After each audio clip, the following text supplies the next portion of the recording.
नमस्कार, क्यूज के इस ऑनलाइन प्लेटफॉर्म पर मैं आपका हार्दिक अभिनंदन स्वागत करता हूं। मैं हूं आपका होस्ट और दोस्त स्वागत चित्रांग। और आज हम लेकर के बात करने वाले हैं नेट जेआरएफ को। और नेट जेआरएफ के जो क्वेश्चन सॉल्व कर रहे हैं ये आपकी ज्योग्राफी की जो एग्ज़ाम्स है उसके अंदर बहुत ही बेहद कारगर साबित होंगे। आपको इसका महत्व एग्ज़ाम के बाद में देखने को अवश्य मिलेगा। तो चलिए शुरुआत करते हैं आज की हम इस कक्षा का। बिल्कुल आ जाइए, सभी के सभी जुड़ जाइए। और पहला ही क्वेश्चन क्या है, आप सभी के सभी पढ़ें। पहला क्वेश्चन है कि जब प्रतिकूल दिशाओं में अंतर्जात एंडोजेनेटिक बल, थोड़ा सा जूम कर देता हूं मैं। बिल्कुल बिल्कुल, आप अच्छे से पढ़ें पहले एक बार।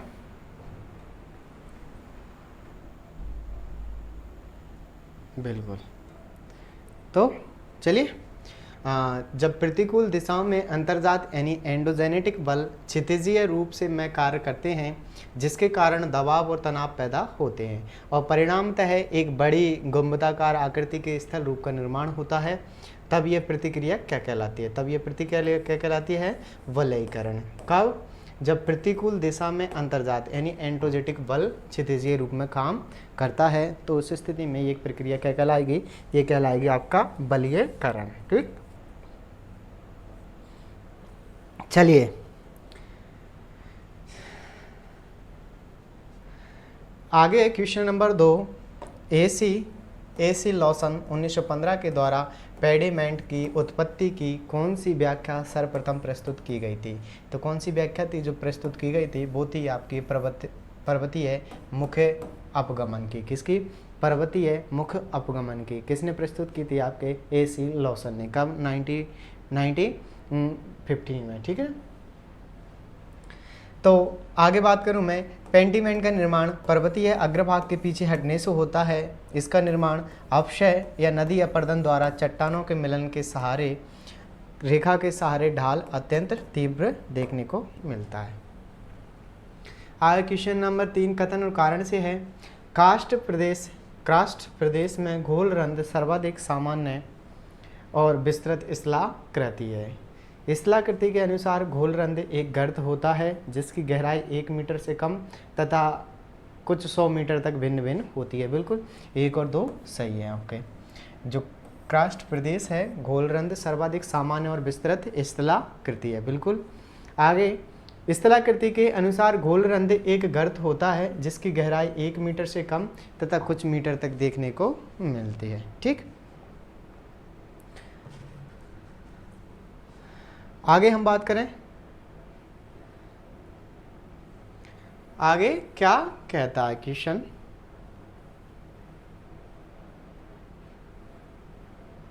आगे क्वेश्चन है आपका मिलान से पुस्तकें और दूसरी तरफ आपके लेखक हैं। जैसे मैं बात करूं मोर्फोलॉजी ऑफ द अर्थ, किसकी है? एलसी किंग की। किसकी है? एलसी किंग की। कौन सी? Morphology of the earth, L C King. Techniques in geomorphology, C A King. The earth, Jeffreys की।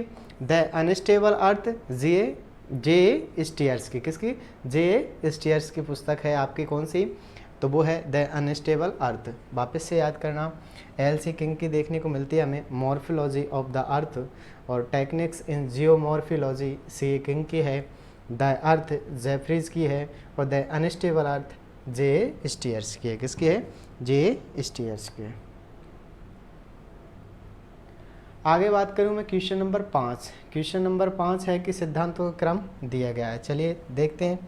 जैसे एक रूपता का सिद्धांत जेम हट्टन ने कब दिया? 1785 में। महाद्वीपीय विस्थापन सिद्धांत जर्मन भूगोलवेत्ता थे अल्फ्रेड वेगनर ने 1912 ईस्वी में। समवहन तरंग का सिद्धांत ऑर्थर हिम्स ने 1928 में। और गतिक संतुलन सिद्धांत जीटी हैग ने। वापस से, एक रूपता जेम्स हट्टन 1785, महाद्वीपीय विस्थापन 1912 अल्फ्रेड वेगनर, समवहन तरंग सिद्धांत ऑर्थर हिम्स ने 1928 और गतिक संतुलन सिद्धांत जीटी हैग के द्वारा दिया गया था। चलिए क्वेश्चन नंबर 6 की ओर चले। कथन और कारण से पहले दिया गया है दृढ़ कथन और फिर पीछे कारण है।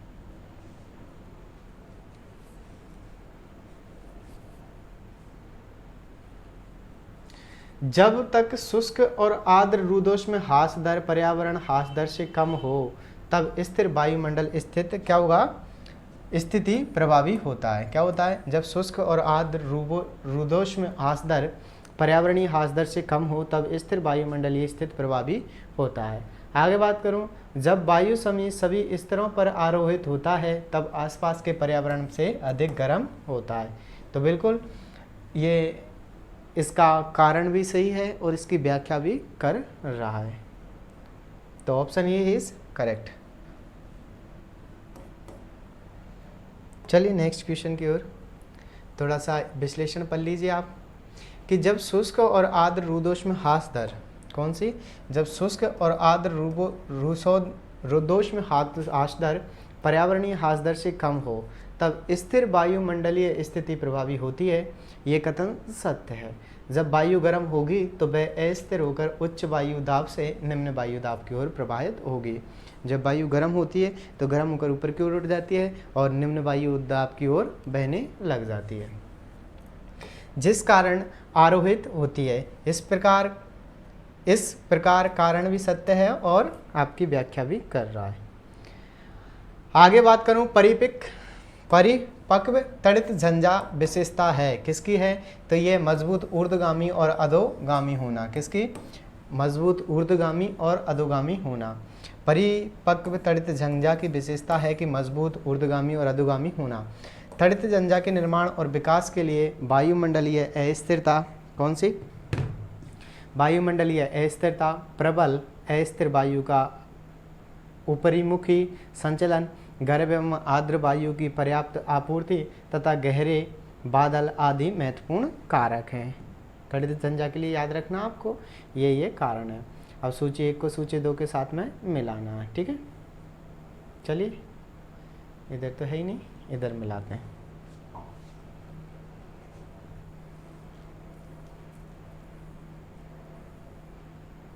तो चलिए क्या मिलाना करना शुरू।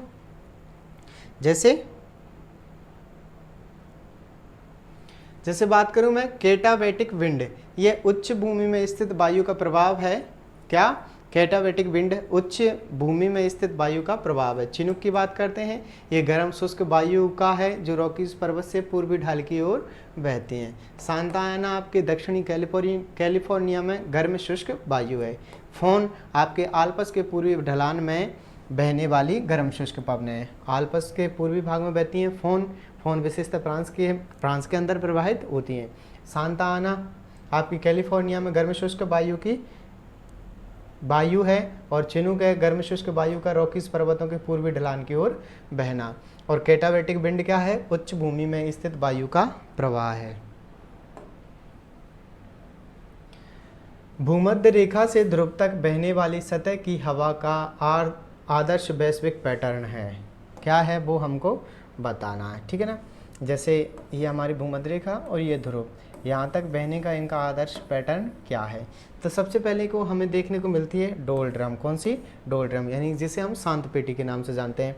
इसको 0 से 5 या 10 डिग्री का जो क्षेत्र है नॉर्थ और साउथ वाला, उन दोनों गोलार्धों में इसे किस नाम से जानते हैं, डोल ड्रम पेटी के नाम से। इसके बाद में देखने को मिलती है हमें कौन सी, व्यापारिक पवनें। कौन सी, व्यापारिक पवनें। इसके बाद पछुआ पवनें और फिर ध्रुवीय पवनें। सेम रीजन से इधर व्यापारिक, पछुआ और ध्रुवीय। तो चलिए पहले डोल ड्रम होगा, तो डोल ड्रम सभी के अंदर है, फिर पछुआ नहीं आएगा, व्यापारिक आएगा, बिल्कुल आएगा। तो इस प्रकार से हम कह सकते हैं, फिर पवन, पछुआ पवन, फिर पूर्वी वायु, ऑप्शन ठीक। नेक्स्ट आगे की ओर चलते हैं हम। क्वेश्चन नंबर 10 क्या कह रहा है, जलवायु पर सामुद्रिक प्रभाव का परिणाम है। जलवायु पर सामुद्रिक प्रभाव का परिणाम है, क्या है वो हमें बताना है, बताइए। तो वो क्या है, वार्षिक ताप अंतराल में गिरावट। क्या है, जलवायु पर सामुद्रिक प्रभाव देखने को मिलता है कि आपके वार्षिक ताप अंतराल में गिरावट देखने को मिलती है। आगे क्वेश्चन नंबर 11 की बात करूं, पेड़ पौधे जो विघ्न की उच्च सघनता के मध्य एवं तनाव की न्यून सघनता में बढ़ते हैं उन्हें कहा जाता है। पौधे जो विघ्न की उच्च सघनता के मध्य एवं तनाव की न्यूनतम सघनता के मध्य बढ़ते हैं उन्हें क्या कहा जाता है, तो उन्हें कहा जाता है रूड रूल्स। क्या कहा जाता है? Rude rules. ठीक है, थोड़ा सा व्याख्या कर लेते हैं इसकी। पेड़ पौधे जो विघ्न उच्च सघनता के मध्य एवं तनाव की न्यूनतम सघनता में बढ़ती है उन्हें रूड रूल्स कहा जाता है। कोणधारी वन 500 से 700 उन्नति अक्षांशों के बीच उत्तरी गोलार्धों में एक विस्तृत पेटी के एवं Canada, Norway, Finland, Sweden, Latvia, Siberia में फैले हुए हैं और कोणधारी वनों में स्प्रूसिस, पाइन, फर तथा चॉर्च महत्वपूर्ण मुलायम लकड़ी के वृक्ष पाए जाते हैं। क्वेश्चन नंबर 12 और 12 हमको क्या करना है? मैच करना है।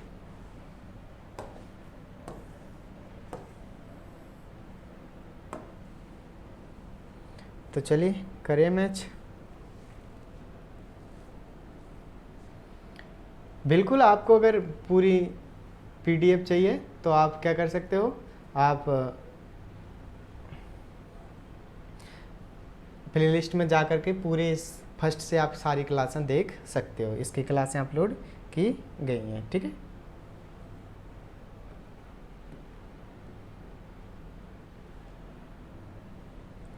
तो उत्पादक वृक्ष, बायोटा सभी जीव जंतु, अजैविक तत्व वर्षा, अवघटक जीवाणु। ये हमें कुछ मैच कराने थे। क्वेश्चन नंबर 13 कथन और कारण से है। सामुद्रिक जल का तापमान गहराई बढ़ने के साथ घटता है। क्या कहा है? सामुद्रिक जल का तापमान गहराई बढ़ने के साथ घटता है। तापमान की गिरावट 370 मीटर से 730 मीटर के बीच सुअंकित होती है। बिल्कुल, आपका जैसे समुद्र की आप जैसे गहराई के अंदर जाओगे क्या होगा? टेम्परेचर जो दर है वो घटता जाएगा और तापमान की गिरावट हमें 370 मीटर से 730 मीटर के बीच सुअंकित होती है। बिल्कुल, दोनों कथन सत्य हैं लेकिन व्याख्या नहीं है।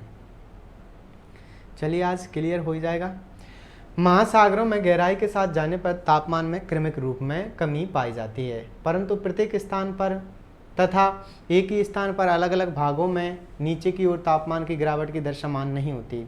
गहराई के साथ दाब परिवर्तन के कारण है, इसे 3 भागों में विभाजित किया गया है। चलिए पढ़ते हैं।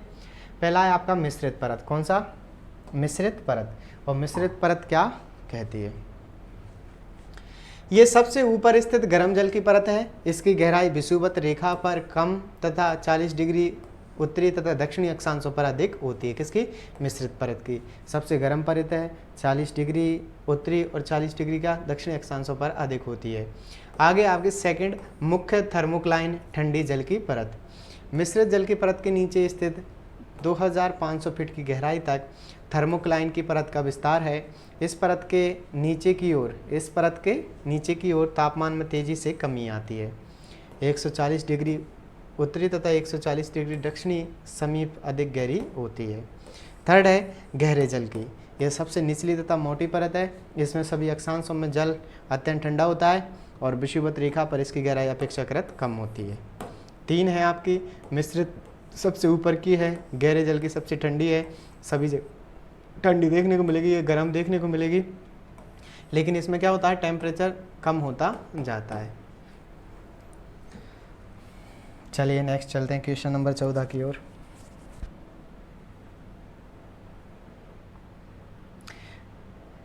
कथन और कारण से। ठीक है, हैगेट द्वारा अभिबलित भौगोलिक क्षेत्रीय प्रदेशों की समीक्षा में उन्हें बंद प्रणाली माना गया है। वे अवधारणाएं जो स्थानिक समीक्षा में उपयोगी हैं वे नवीयता, स्थानीयकरण, अंतर्संबंध तथा असंगता हैं। तो ये कुछ बातें हैं। अब देखते हैं कथन और कारण को। तो बिल्कुल कथन और कारण क्या है? सही है और ऑप्शन ए करेक्ट हो जाएगा, क्योंकि ब्रिटिश भूगोलवेता पीटर हैगेट मात्रात्मक क्रांति के कट्टर समर्थक थे। जो ब्रिटिश भूगोलवेता थे वो किसके? आपके मात्रात्मक क्रांति के कट्टर समर्थक थे। इन्होंने अभिबलित भौगोलिक क्षेत्रीय प्रदेशों की समीक्षा में उन्हें बंद प्रणाली माना है। यह कथन पूर्णतः सत्य है। वे अवधारणाएं जो स्थानिक समीक्षा में उपयोगी हैं वे नावीयता, स्थानीयकरण, अंतर संबंध तथा असंगता। ये कथन तो है परंतु कथन की व्याख्या सही नहीं करता है। ठीक है, ये क्या नहीं कर रहा, सही से व्याख्या नहीं करता है। तो यहाँ तक आपके समझ में आ गया होगा। चले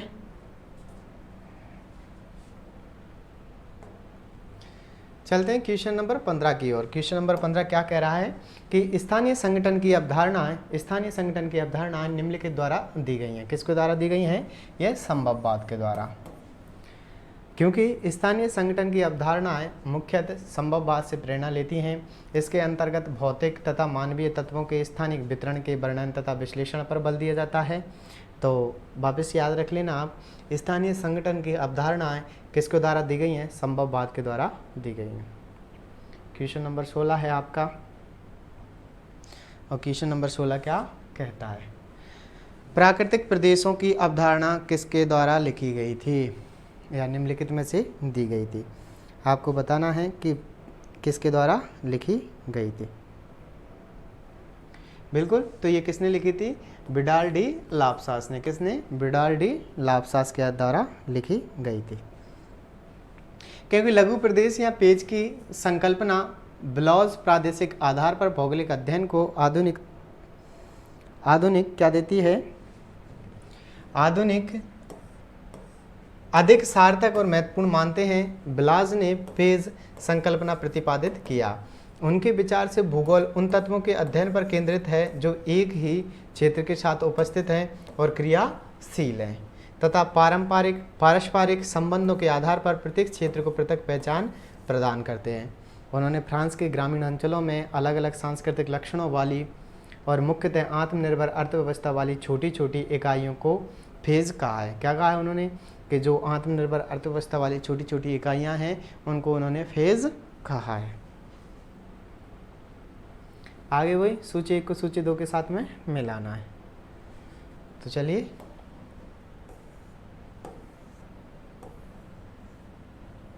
बिल्कुल, पढ़ाई में क्या ही फालतू समय बर्बाद करना।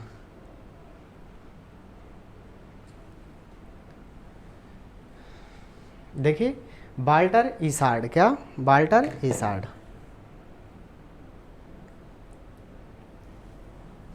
जी माफ करना थोड़ा सा।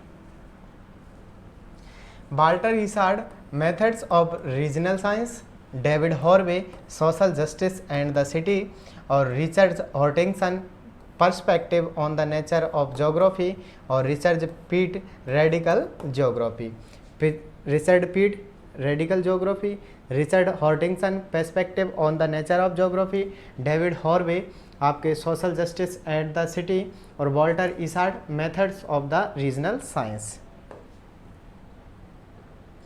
आपके आगे है क्वेश्चन नंबर 18, और 18 क्या कह रहा है?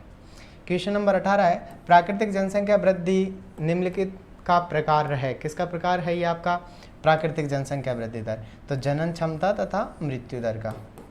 किसी क्षेत्र में 2 समय अंतरालों में जन्म दर और मृत्यु दर के बढ़ने वाली जनसंख्या को इस क्षेत्र की प्राकृतिक जनसंख्या कहा जाता है। क्या कहा जाता है?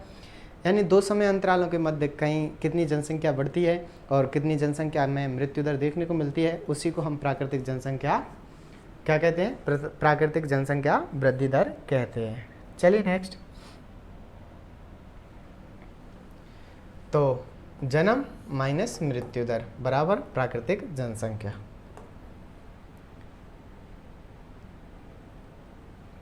क्वेश्चन नंबर 19 क्या कहता है? वर्ष 2011 की जनगणना के अनुसार, चलिए छोड़िए हमको 2001 से कोई नहीं है, पर 2011 की देखना। वर्ष 2011 की जनगणना के अनुसार भारत में प्रवेशन नगरीय से नगरीय धाराओं में अधिकतम है। किससे? नगर से नगर में। नगर से नगर प्रवास की प्रवृत्ति विकसित और विकासशील दोनों प्रकार के देशों में मिलती है, किंतु विकासशील देशों में इसकी धारणाएं क्या हैं?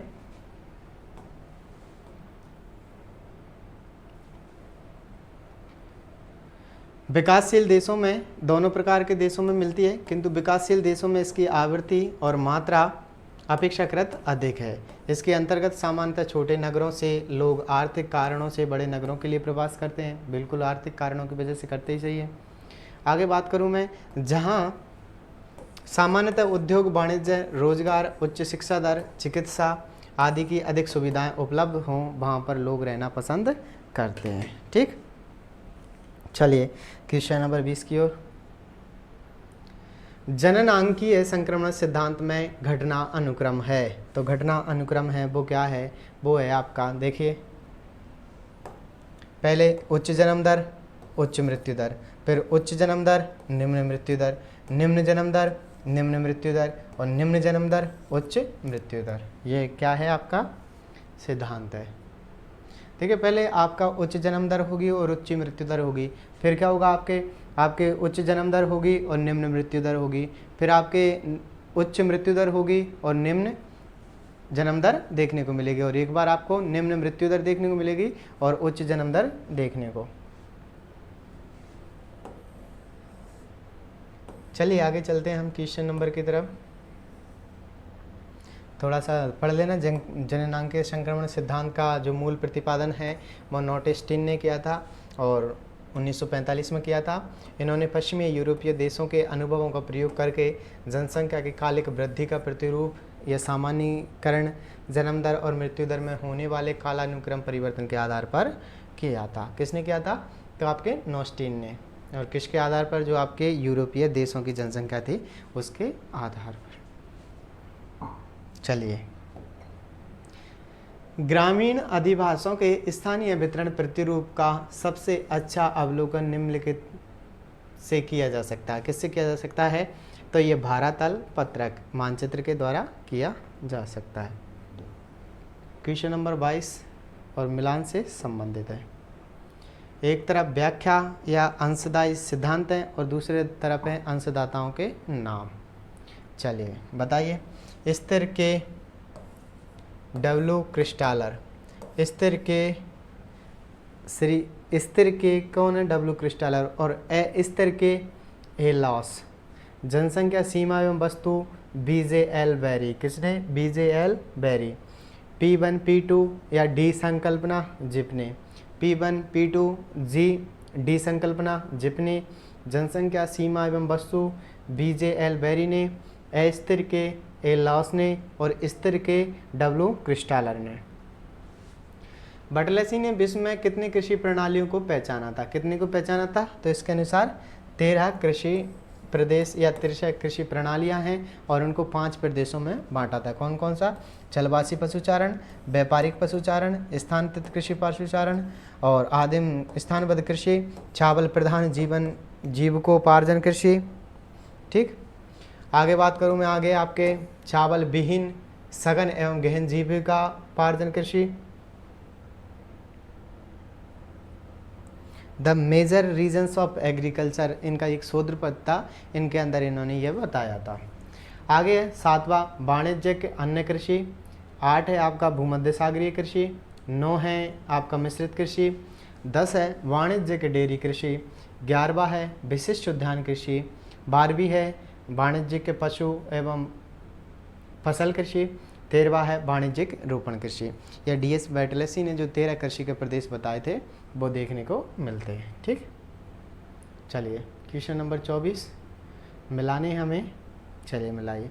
वेनेजुएला पेट्रोलियम उत्पादन के लिए, किसके लिए, पेट्रोलियम उत्पादन के लिए, चीन स्थल ईंधन के लिए, नीदरलैंड वायु शक्ति के लिए, फ्रांस परमाणु के लिए। फ्रांस परमाणु और नीदरलैंड वायु शक्ति के लिए, चीन है वो आपका स्थूल ईंधन के लिए, वेनेजुएला पेट्रोलियम के लिए।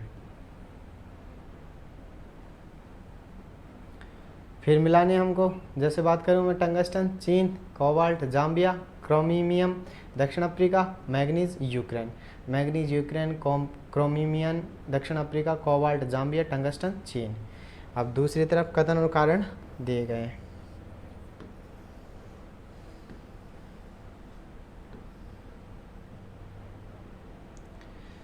कुछ शीतोष्ण प्रदेशों में घास के मैदान उपजाऊ भूमि में परिवर्तित कर दिए गए हैं। बिल्कुल, आगे चलते हैं हम। इन भागों में तापमान का कम होना वर्षा को अधिक प्रभावी बनाता है। बिल्कुल, हमने देखा है कि घास के प्रदेशों को किसमें, कृषि प्रदेशों के अंदर या उपजाऊ भूमि के अंदर परिवर्तित कर दिया गया है। ठीक है ना, तो एक और दोनों सही है।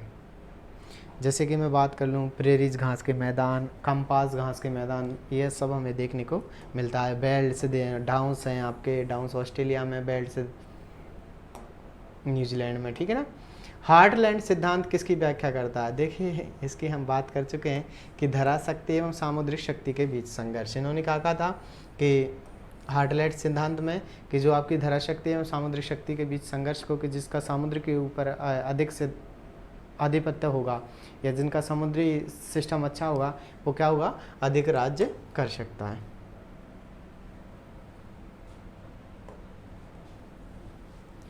आगे बात करते हैं क्वेश्चन नंबर 28, और 28 क्या कह रहा है, हमें मिलाना है। कुछ जनजातियां दी गई हैं और कौन कौन से महाद्वीपों में देखने को मिलती है, जैसे याकूत रूस में, बर्बर यूरोप में, किर्गिज़ मध्य एशिया में, और रेड इंडियंस उत्तरी अमेरिका में।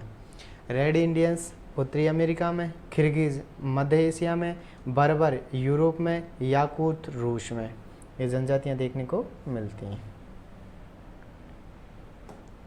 चलिए क्वेश्चन नंबर 29 क्या कहता है, आपको मिलान करना है।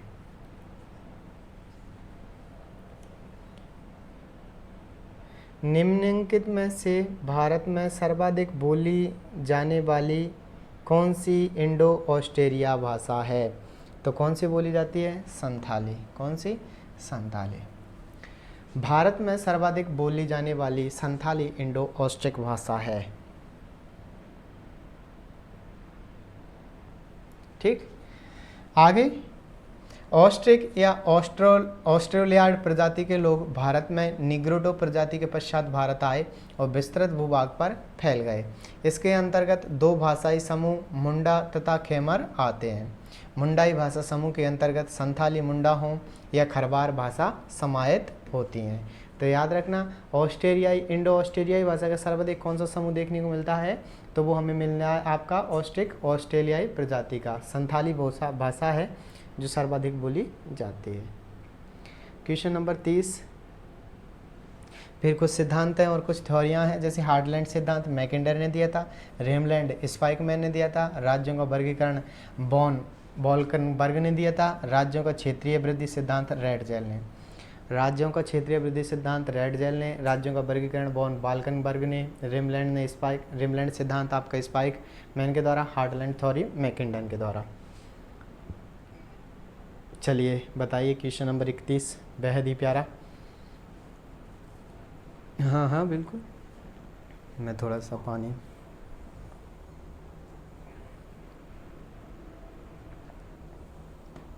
चलिए पढ़ लिया। हाँ तो बताओ अब, निम्नांकित में से कौन सा कारक प्रादेशिक विकास का सामयिक सूचक नहीं है? तो कौन सा है वो आपका? जनसंख्या में तृतीय कार्यकर्ता की संख्या। ये किसका सूचक नहीं है? ये आपके प्रादेशिक विकास का सूचक नहीं है। प्रदेश में प्राथमिक पाठशालाओं की संख्या, प्रदेश में प्राथमिक स्वास्थ्य केंद्रों की संख्या, प्रति 1000 व्यक्तियों पर मेडिकल कर्मियों की संख्या प्रादेशिक विकास का सामाजिक सूचक है कि उस देश में कितने लोग हैं जो मेडिकल पर काम कर रहे हैं, उस देश में मेडिकलों की संख्या कितनी है, वहाँ देखने को मिलती है। ठीक है, आगे बात करूं, प्रादेशिक विविधता मुख्यतः निम्नलिखित के कारण होती है। तो किसके कारण होती है? आपके प्राकृतिक संसाधनों का आधार। किसके? प्राकृतिक संसाधनों के आधार पर। हमने इसकी बात कर ली कि विश्व में एक तरफ कांगो जायरो हैं, जैसे विषम परिस्थिति वाले प्रदेश हैं, वहीं दूसरी तरफ पश्चिमी यूरोपीय जैसे मानव विकास हेतु अनुकूल परिस्थिति वाले प्रदेश भी जाने जाते हैं। तो बिल्कुल ये आपके किसको बताता है? तो ये आपके प्रादेशिक विविधता को बताता है। ठीक,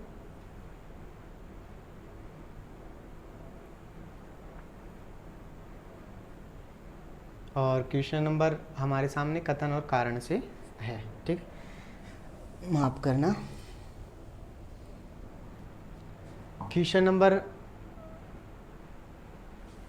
आपका है 33 और 33 में कथन और कारण से दिया गया है। चलिए बताइए, भारत में संतुलित प्रादेशिक विकास लाने में विकास ध्रुव की रणनीति विफल रही है। कारण सामान्य प्रादेशिक पिछड़ेपन की दिशाओं में विकास का विस्तृतीकरण कमजोर होता है। तो बिल्कुल बताइए कौन सा है? तो बिल्कुल हम बात करें अगर संतुलित प्रादेशिक विकास को लाने में। विकास ध्रुव जो रणनीति है वो बिल्कुल विफल रही है। कारण है क्योंकि सामान्यतः यह सामान्य प्रादेशिक पिछड़ेपन की दशाओं में विकास का विस्तीर्ण कमजोर होता है। बिल्कुल सही है। जैसे भारत में संतुलित प्रादेशिक विकास लाने में विकास ध्रुव रणनीति पूर्णतः असफल हुई है।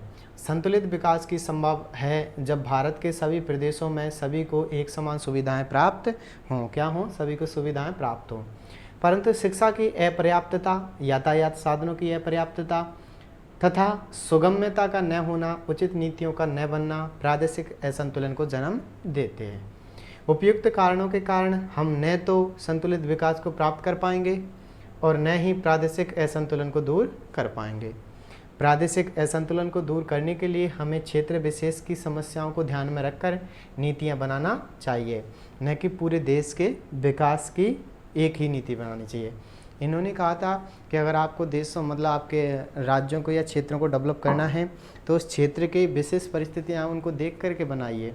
ऐसा नहीं पूरे देश की आपने सिर्फ एक ही विकास की नीति बना ले। ठीक, चलिए आगे। तो सभी का क्या है, आपको ध्यान में रखकर नीतियाँ बनानी होगी।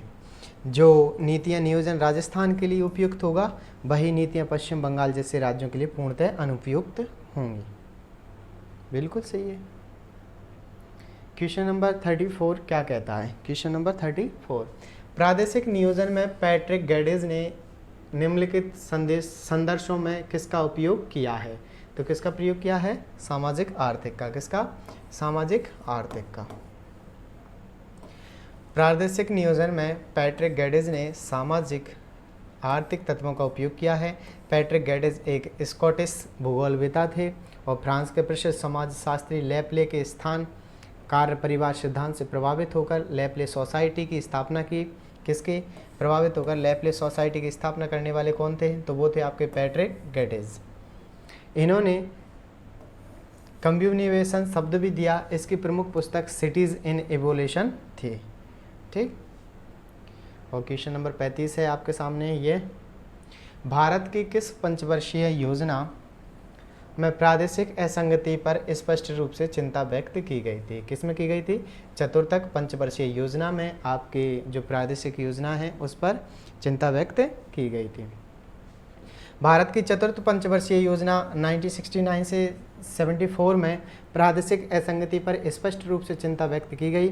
इस योजना के अंतर्गत विशेष रूप से रोजगार तथा शिक्षा के प्रावधान के माध्यम से प्रादेशिक असंगति को दूर करने का प्रयास किया गया था।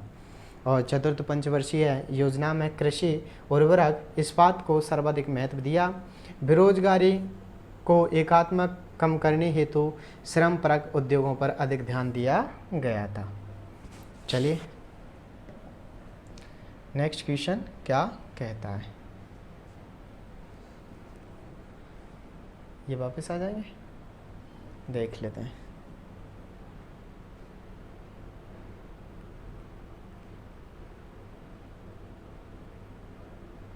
हाँ हाँ बिल्कुल बिल्कुल।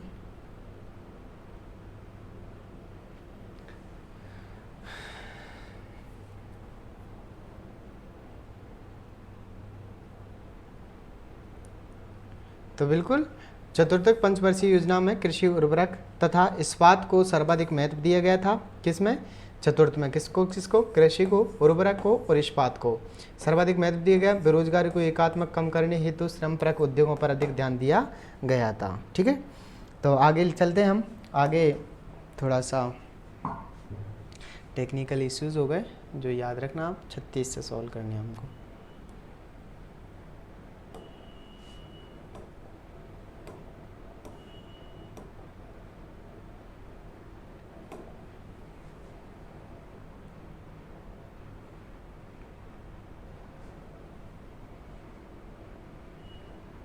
ठीक, चले।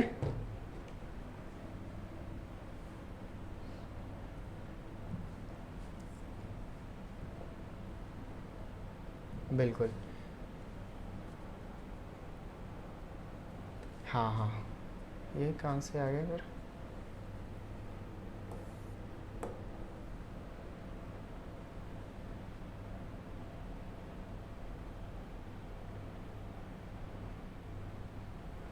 एक मिनट,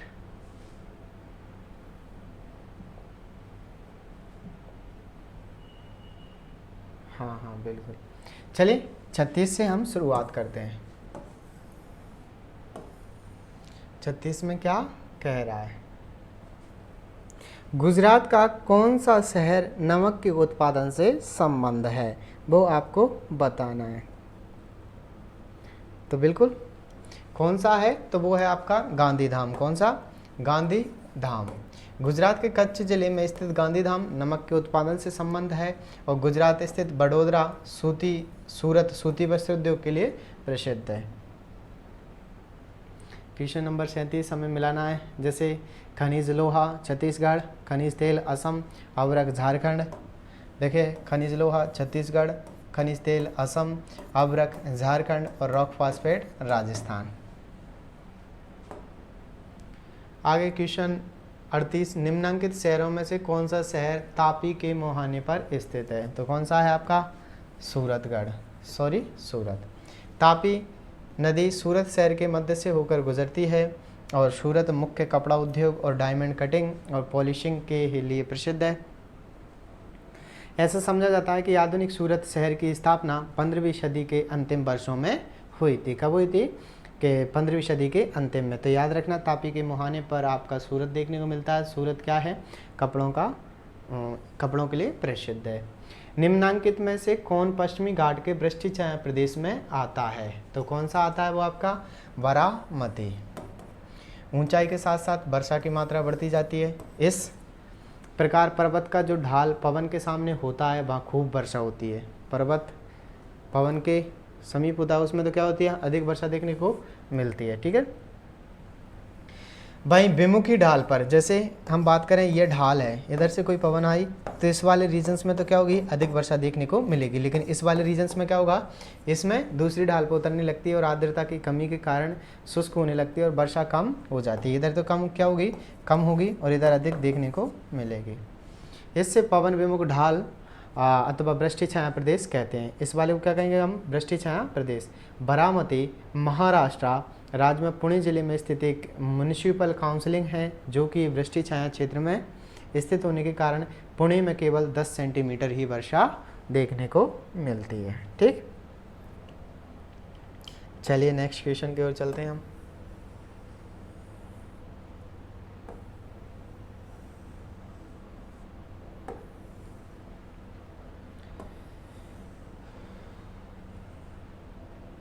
नेक्स्ट क्वेश्चन है क्षेत्रों के आधार पर घटता क्रम। ठीक है ना, चलिए क्वेश्चन भी पढ़ लीजिए आप।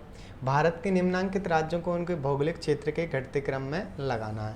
तो घटते क्रम में लगाएं तो सबसे पहले किसका आएगा? राजस्थान सबसे बड़ा राज्य है, 3,42,239 वर्ग किलोमीटर। फिर उसके बाद मध्य प्रदेश, महाराष्ट्र, उत्तर प्रदेश, कर्नाटक, तमिलनाडु। वापस से राजस्थान, MP। राजस्थान ऐसे याद रख लेना आप मैप के थ्रू भी।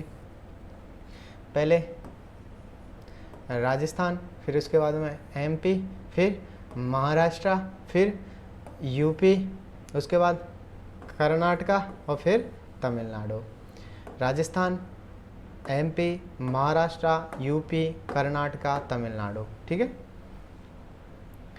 आगे क्वेश्चन नंबर 41 और 41 कह रहा है हमसे वृत्ति एवं खंड चित्र को ये भी कहा जाता है। वृत्ति और खंड चित्र को हम क्या कह देते हैं? पाई चित्र। क्या कह देते हैं? पाई चित्र। क्योंकि इस आरेख में संख्या का कुल योग प्रकट करने वाले किसी वृत्त के क्षेत्रफल को उस संख्या के विभिन्न उपविभागों या घटकों के मूल्यों के अनुपात में बांट देते हैं। अतः इस आरेख को विभाजित वृत्त में क्या कहा जाता है? वृत्त आरेख कहा जाता है। और क्वेश्चन नंबर 42 है हमारे सामने, भय प्रक्षेप जिसमें लैक्सोड्रोमों को सीधी रेखाओं द्वारा दर्शाया जाता है। तो वो क्या कहलाती है आपके? वो कहलाती है आपके मर्केटर। क्या? मर्केटर। देखिए मर्केटर प्रक्षेप में लैक्सोड्रोमों की सीधी रेखाओं द्वारा दर्शाया जाता है। सर्वप्रथम 1559 में समान आकृति बनाए रखने के उद्देश्य से जी मार्केटर महोदय द्वारा इस प्रक्षेप की रचना की गई थी। ठीक है। आगे इसमें प्रत्येक अक्षांश क्या होता है? प्रत्येक अक्षांश सीधी रेखा एवं समांतर होती है और देशांतर रेखाएं भी सीधी। समानांतर एवं परस्पर बराबर होती हैं और अक्षांश और देशांतर रेखाएं समकोण पर। अक्षांश रेखाएं समकोण पर काटती हैं, जबकि समानांतर एवं परस्पर होती हैं कौन सी? देशांतर रेखाएं सीधी और समानांतर और बराबर में देखने को मिलती हैं। चलिए क्वेश्चन नंबर 43। वह पद्धति जो आंकड़े एकत्रण, आंकड़ों का प्रक्रम एवं आंकड़ों की समीक्षा से बनी है वह कहलाती है। तो वो आपकी क्या कहलाएगी? वो कहलाती है आपकी जियोग्राफिक इंफॉर्मेशन सिस्टम। क्या कहलाएगी? Geographic information system.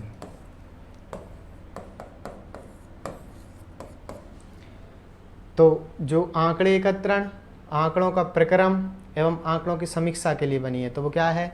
Geographic information system. Geographic information system भौगोलिक सूचना प्रणाली, कंप्यूटर हार्डवेयर और सॉफ्टवेयर को भौगोलिक सूचना के साथ स्वीकृति कर इनके लिए आंकड़े एकत्रण, प्रबंधन, विश्लेषण, संरक्षण और निरूपण की व्यवस्था करता है, आपका जीएस। और आज का अपना लास्ट पेज होने वाला है ये, और इसी के साथ में हम कक्षा को विराम देंगे और सभी अच्छे से निरंतर अपने स्वाध्याय में व्यस्त ऐसे की ऐसे रहें। क्वेश्चन नंबर है 44 और क्वेश्चन नंबर 44 क्या कह रहा है? सूची प्रथम को सूची 2 के साथ मिलाना है। चलिए मिलाइए। जैसे बात करूं मैं परिक्षेपण एचडी, टॉलीमार्क बारंबारता, ढाल की प्रतिक्रमण रेखा बी और सहसंबंध आर। सहसंबंध आर, ढाल की प्रतिक्रमण रेखा बी, टॉलीमार्क बारंबारता, प्रक्षेपण एचडी है। ठीक। प्रकाश एवं छाया द्वारा धरातल को दर्शाने वाली विधि को कहा जाता है। तो इसे क्या कहा जाता है? इसको कहा जाता है हेसियन विधि। कौन सी? हेसियन। इसमें क्या होता है? प्रकाश एवं छाया द्वारा धरातल को दर्शाने वाली विधि को क्या कहते हैं? हम हेसियन विधि कहते हैं। ठीक। आगे हेसियन विधि के द्वारा प्रकाश और छाया के धरातल के चित्र को दर्शाया जाता है। इस तरफ थोड़ा सा पैराग्राफ दिया गया है, तो हम सीधा क्वेश्चंस की ओर आगे बढ़ेंगे। और आगे क्वेश्चन है आपके सामने क्वेश्चन नंबर 46। और 46 क्या है? इस कथन द्वारा शायर ने प्रस्तावित किया है। तो क्या प्रस्तावित किया है? सिद्धांत। ठीक है। तो वो अभी पैराग्राफ पढ़ते तो हम थोड़ा सा और अच्छे से समझ पाते, पर कोई नहीं। मानव भूगोल का नियत कार्य है। तो मानव भूगोल का नियत कार्य क्या है? तो वो है उद्दीपक। क्या है? उद्दीपक मानव भूगोल का नियत कार्य है। संस्कृति है। तो संस्कृति क्या है? रूढ़ात्मक कार्य। क्या है? रूढ़ात्मक कार्य। Question number 49। मानव भूगोल निम्नलिखित का अध्ययन है। तो वो किसका अध्ययन है? आपके प्रकृति और मानवीय अनुकूलन का। किसका? प्रकृति तथा प्रकृति का मानवीय अनुकूलन। क्या है? मानव भूगोल। मानव भूगोल में बिल्कुल याद रखना है आपको कि प्रकृति का मानवीय अनुकूलन क्या कहलाएगा? आपका मानव भूगोल। और आज का अंतिम क्वेश्चन है हमारे सामने, उपरोक्त परिच्छेद का मूल विषय क्या है? देखिए हमने पढ़ा नहीं उसको, पर फिर भी क्या है उसका? मानव भूगोल। इतना तो हमें समझ में आ गया। तो मानव भूगोल के अंतर्गत आने वाली विशेषताएं, तो ये कुछ चर्चाएं हमारी जो चल रही हैं आपके किसको लेकर के? नेट और जेआरएफ को लेकर के क्लासें आपकी निरंतर चल रही हैं। आपके जो भी मित्र, सखी, सहेली जो भी हैं, रिश्तेदार, उन सभी तक जो नेट जेआरएफ की तैयारी कर रहे हैं भूगोल सब्जेक्ट के साथ, तो उनके साथ शेयर करें, जिससे वो भी इन कक्षाओं से अपनी तैयारी को परख सकें। और दूसरी बात, इनसे आने वाले क्वेश्चंस को वो सही कर सकें, क्योंकि पढ़ तो बहुत लिया होता है, क्वेश्चंस कैसे टाइप से पूछे जाते हैं और बिल्कुल जो नेट जेआरएफ में क्वेश्चंस पूछे गए हैं वो हुबहू हैं। तो आज के लिए सिर्फ इतना ही। मुझे दीजिए इजाज़त। मिलते हैं कल नई कक्षा के साथ में। तब तक स्वस्थ रहें, मस्त रहें, निरंतर अपने स्वाध्याय में व्यस्त रहें। जय हिंद, जय भारत।